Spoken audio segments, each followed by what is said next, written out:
Hospitalisation conventionnelle ou en soins critiques du 31 mai au 11 juillet. Il se trouve que ces patients-là, pour 85% d'entre eux, n'étaient pas vaccinés. Quelle conclusion tirer de cette étude ?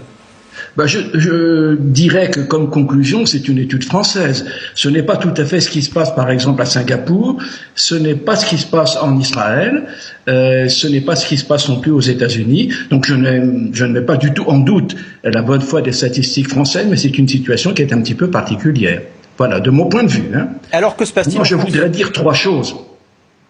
En ce qui concerne la vaccination, il est certain, et c'est une étude israélienne qui le montre, que la vaccination protège de moins en moins bien contre le variant Delta, puisqu'on est passé maintenant, d'ailleurs Pfizer le reconnaît, un pourcentage de protection de l'ordre de 39 à 40%.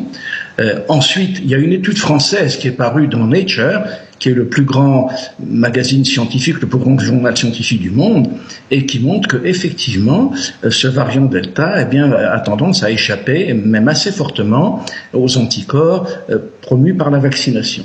Et puis, il y a cette étude américaine dont le docteur Fauci a fait état et qui montre que les gens qui sont vaccinés et qui sont réinfectés par le variant Delta sont tout aussi contagieux que ceux qui n'ont pas été vaccinés. Donc tout ça, ça pose des problèmes. Moi, je ne suis pas du tout contre la vaccination, entendons-nous bien.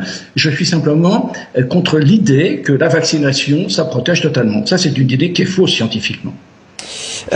Professeur Philippe Poindron, ça nous déstabilise un petit peu. Je ne connaissais pas ces études pour le coup. Est-ce que vous pouvez juste répéter ces chiffres, pardonnez-moi 2 doses de Pfizer nous protègent à combien de pourcents contre... Alors, en Israël, 2 doses de Pfizer aujourd'hui, et Pfizer le reconnaît lui-même, et le ministère israélien de la Santé le reconnaît lui-même, Pfizer ne protège plus aujourd'hui qu'à 39%.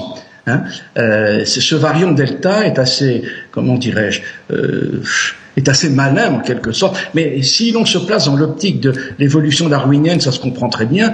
Ce variant Delta n'est pas très bien neutralisé par les anticorps promus par les vaccins qui sont en œuvre, notamment le Pfizer. Mais je ne suis pas contre la vaccination, encore une fois. En revanche, je suis parfaitement contre le pass sanitaire, qui est, pour les raisons que je viens de dire, parfaitement inutile et même dangereux.